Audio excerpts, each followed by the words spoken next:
Woo! Ladies and gentlemen, I just woke up and I am fired up. Week 2 hot takes, upset Saturday yesterday. Let's get into these. My number 1 hot take, Notre Dame. Oh no. Notre Dame falls to 0-2, maybe not making a bowl game. Guys, looking at Notre Dame's schedule, you've got BYU, you've got Clemson, you've got North Carolina. North Carolina's very beatable, I understand that, but still, you've got USC. Could this be a 7-5, 6-6, or even 5-7 type season for Marcus Freeman? I would say if you're a Notre Dame fan, this is definitely discouraging, but don't panic yet. Marcus Freeman is still recruiting very well, but you can't lose to Marshall week 2. Notre Dame, that offense is ridiculous how bad it is. Tyler Buckner just not getting it done, throwing the football. Not enough playmakers for Notre Dame outside of Michael Mayer as well. Notre Dame is in deep trouble. They will be unranked. Yikes. Number 2, I feel bad for Texas. So guys, really interesting. During the noon window, I was flipping back and forth. I was watching the Ohio State-Arkansas State game. I was watching the Texas-Alabama game. I didn't realize Quinn Ewers got injured in the first quarter. I thought he got injured mid-second quarter. Quinn Ewers threw for 134 passing yards in less than 1 quarter against Alabama. He gets injured. The good news for Texas, Hudson Card is basically a 1B type quarterback. He's still really good. He comes in and then he gets injured and he plays the entire second half limping. We had the crazy penalty calls. You can complain about the refs and things like that. The one call I will say, when it comes to Bryce Young in the end zone, I think they need to change that rule because technically it's not intentional grounding because when Bryce Young threw the ball, when he was basically on his back, the ball got tipped, so that disqualifies intentional grounding. But I think if you add context to the rule intentional grounding, it was very clear the only reason Bryce Young was throwing that ball was to try and avoid a safety. There was nobody, he's throwing it while he's on his back. So I think that rule needs to be changed. Texas, they missed a 30-yard field goal. They had that game won. They outplayed Alabama. Their defense was amazing. And now they're going to be ranked, but they have 2 injured quarterbacks. So that's why I feel bad for Texas. It's unfortunate, but they are certainly back. They're getting Arch Manning, the superstar QB. They've got Quinn Ewers. Hopefully he can return from his shoulder injury. I've said it from the beginning. They're back because of the quarterbacks. Number 3, Alabama needs a mid-season transfer portal wide receiver. So this is kind of a joke, but I just don't know. I'm sure Alabama's going to get some of these receivers to step up. Bill O'Brien, they will make adjustments. But wow, that was a stark issue. I think the 92% of the bets were on Alabama to cover the 20-point spread over Texas because we all assumed it was going to be a plug-and-play situation. Alabama got 2 top wide receivers from the transfer portal, and they just did not get open. And you can say Bryce Young had a bad game. Guys, Bryce Young won a Heisman. He's an experienced quarterback. I can tell you, if the receivers were getting open, I think Bryce Young would be just fine. This was a situation the receivers could not generate separation. Texas did a great job against Alabama in the run game.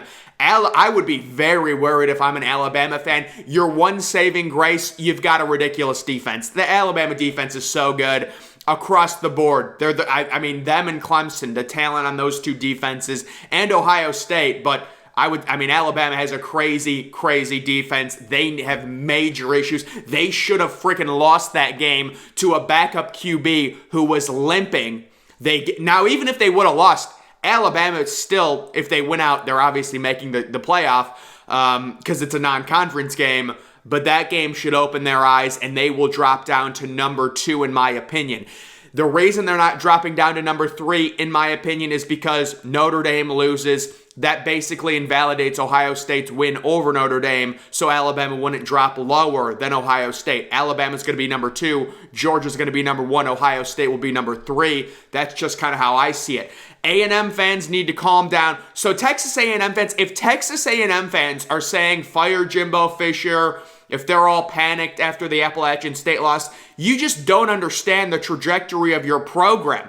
Texas A&M never should have been ranked number 6. They're extremely young. They've got the 8 5-stars, but they're all true freshmen, and they don't have a legitimate star quarterback. The A&M boosters will dole out big money. I know they've got a, true freshman 5-star QB. We'll see if he can do anything, but A&M, the window was always next year for Texas A&M. You lose to Appalachian State, it's not a good look. I understand it. They were never doing anything this year. Let's be real, folks. The ceiling for A&M was maybe a New Year's Six Bowl. Maybe. In my opinion. So A&M fans need to calm down. Their trajectory is still very good. The only thing you have to worry about is these 5-stars transferring out. Just keep them. That's all you have to do, and you will be really, really good next year. Number 5, Houston blew it. So, guys, what is going on? Houston, my preseason underrated darling. You've got the game won against Texas Tech, 4th and 20. 4th and 20, I was sitting down. When Texas Tech converted that 4th and 20 in overtime, I stood up and I said, there is no God. Because, my goodness, man, Houston. I had Houston money line in this game. It's 4th and 20, folks. What are we doing? Oh, Houston. They're my New Year's Six Bowl pick, man. You got to win that game. Number 6, Wisconsin. That's a game you can't lose. So, Wisconsin, and for the Big Ten, this is a measuring stick loss. Washington State, not very good for the Pac-12. You're at home. You're 17-point favorites. And to be fair to Wisconsin, they outplayed Washington State. They outgained them significantly. Still, it doesn't matter. There is no excuse. As for the Big Ten, you have to win this game. You have to. Washington State is a middle-of-the-road Pac-12 team. You're at home. You've got to win it.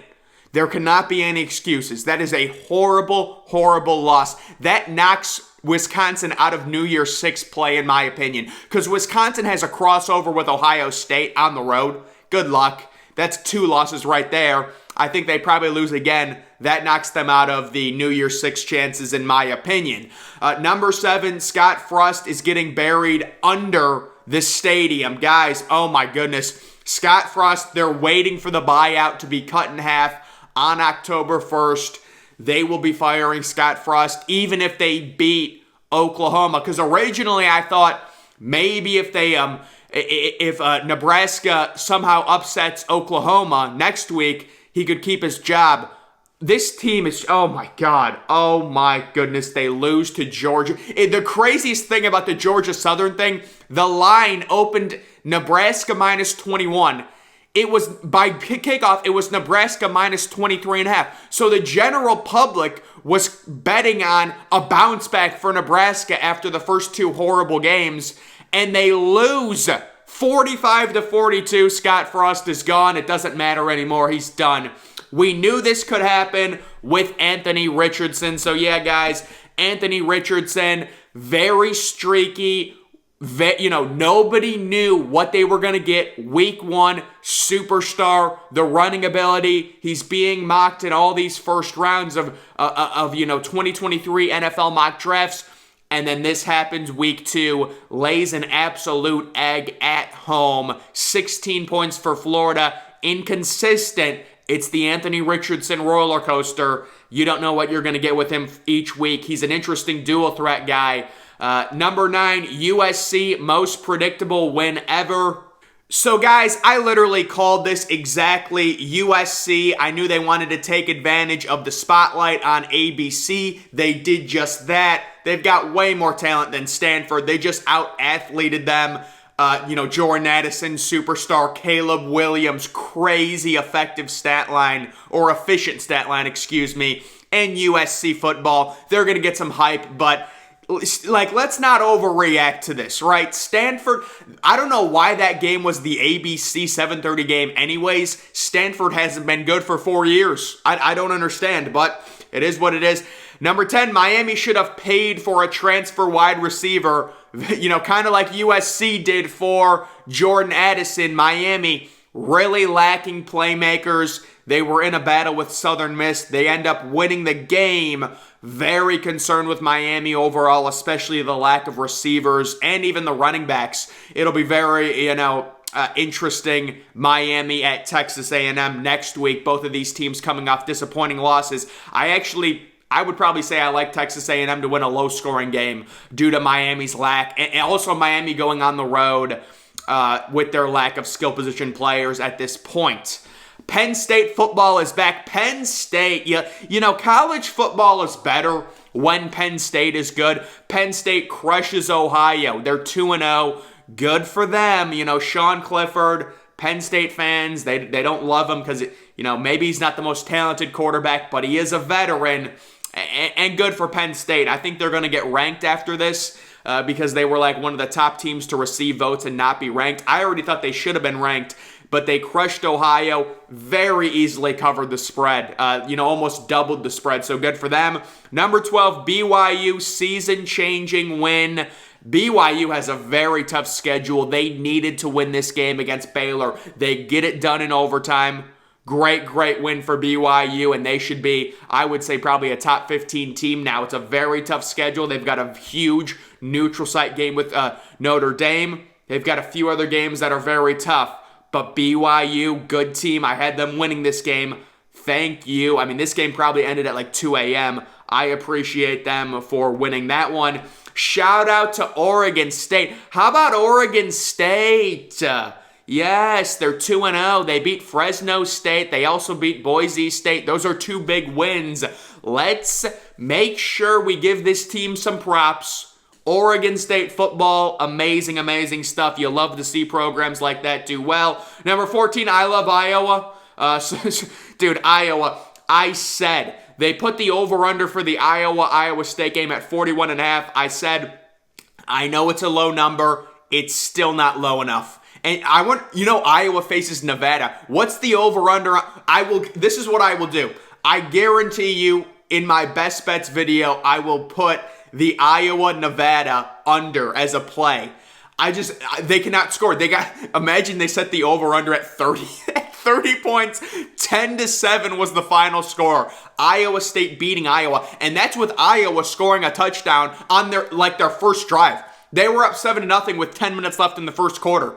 Oh, Iowa. Oh, it's a meme. It is a meme at this point. I think Iowa should embrace it. I think Iowa's season goal should be having the lowest scoring games possible. Try and win 5-2 with a safety or so, I think it'd be awesome. It's hilarious. I mean, listen, Iowa's not doing anything this year. They just have no offense. It's impossible. But they also have two stud linebackers and a really good cornerback. So it's a really unique situation for Iowa. Burn West Virginia down. RIP safe parlay. So guys, how does West Virginia... something's not adding up to me. How do you lose by 2 touchdowns in overtime? That's what happened to West Virginia. I don't even know how that... And then you lose to Kansas. You're losing to Kansas. The safe parlay. Come on. Oh my goodness. They lost by 2 touchdowns in overtime because of a pick 6. I literally saw the final score. 55-42. Final. Overtime. How's the game in overtime? It's a double-digit loss, and it's because of a pick 6. Dude, you cannot... The thing with West Virginia, they outgained Kansas by like 100 yards. JT Daniels was uber efficient, and they still lose to Kansas. Oh my goodness, folks. Those are my week 2 hot takes, guys. Upset Saturday. Notre Dame is done. They're not going to be ranked. A&M is outside of the top 20. And then we've got the major Texas game, almost beating Alabama. Probably should beat Alabama. Those are my official week 2 hot takes, guys. Make sure you follow me on Twitter. Link to that's always in the description. I'm, of course, the Depressed Ginger. Thank you for watching.